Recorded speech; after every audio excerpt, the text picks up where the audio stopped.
راجہ ناصر عباس صاحب ہمارے ساتھ موجود ہیں، تحریک انصاف کی جانب سے، وہ مذاکراتی ٹیم کے رکن ہیں۔ تحریک انصاف مذاکرات کا بائیکاٹ کر چکی ہے۔ علامہ صاحب، حکومت کل آپ کو تحریری جواب دے دے گی، لیکن اس وقت آپ کی اسٹریٹجی کیا ہے؟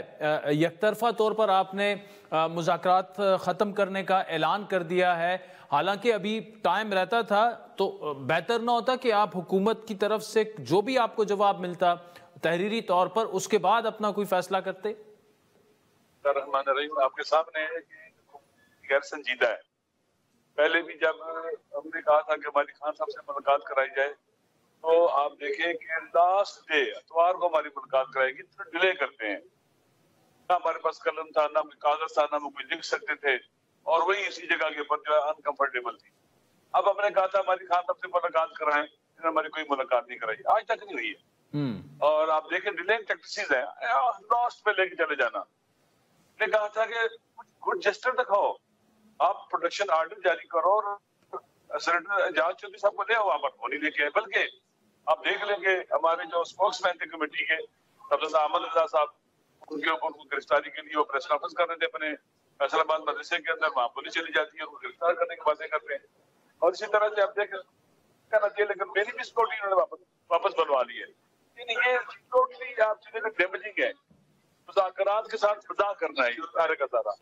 اور میرے خیال میں اگر یہ سنجیدگی دکھاتے اور ہماری سیکورٹی ملاقاتیں خان صاحب سے ہوتی رہتی تو شاید اس طرح کی نوبت نہ آتی۔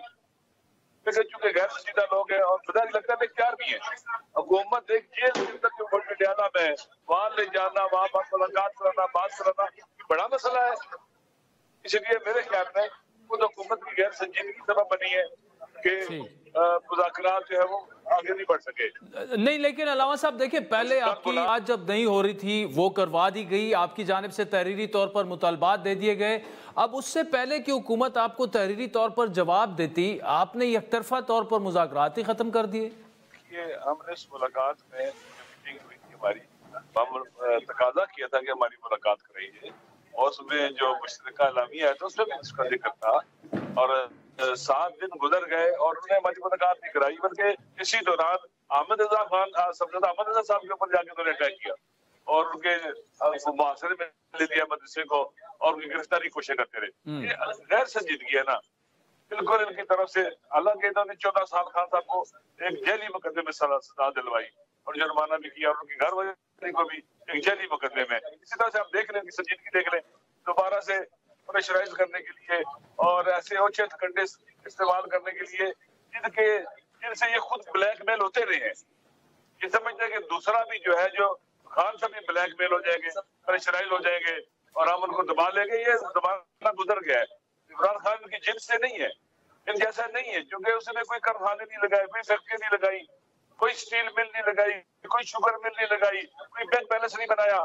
اس نے اسپتال بنائے، تعلیمی ادارے بنائے، وہ بھی ان کی آنکھوں میں کٹکتے ہیں کانٹے کی طرح اور گلے میں ہڈی کی طرح پھنسے ہوئے ہیں، وہ بھی برداشت نہیں کرتے، کہتے وہ بھی ہم جو القادہ یونیورسٹی اپنے کنٹرول میں لے رہے ہیں، قبضے میں لے رہے ہیں۔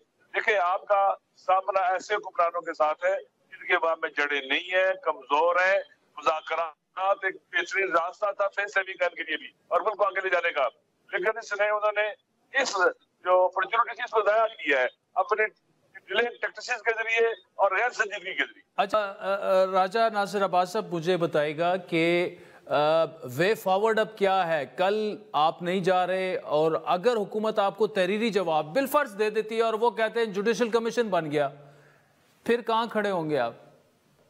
بات سنیں، انہیں جب کہا گیا ہماری ملاقات خان صاحب کے ساتھ کرائی نہیں دے، بات چیت کریں، ہمیں پہلے بتانا چاہیے تھا، دینی چاہیے تھی، لیکن انہوں نے کچھ بھی ہمیں نہیں دیا، نہیں بتایا، انتظار کیا لاسٹ ڈیٹ کا۔ اب دیکھیں نا، بھائی اہم ٹائم بہت اہم ہے پاکستان کی، ان کو دیکھنا چاہیے، سنجیدگی کے ساتھ آگے بڑھنا چاہیے، اور حکومت کی ذمہ داری ہے مذاکرات کرنا، حکومت کی ذمہ داری ہے ملک کو پرانوں سے نکالنے کے لیے اقدام کرنا۔ اور افسوس کے ساتھ کہنا پڑتا ہے کہ پاکستان کے حکمران ارریلیونٹ ہیں، ہر لحاظ سے ان کو تباہ و برباد کر رہے ہیں، اور ہمارا وطن ان کے ہاتھوں میں پھنسا ہوا ہے اور انٹیجیبل ہے، کیا کہتے ہیں کہ اہلیت نہیں رکھتے، کمپیٹنٹ ہیں، اور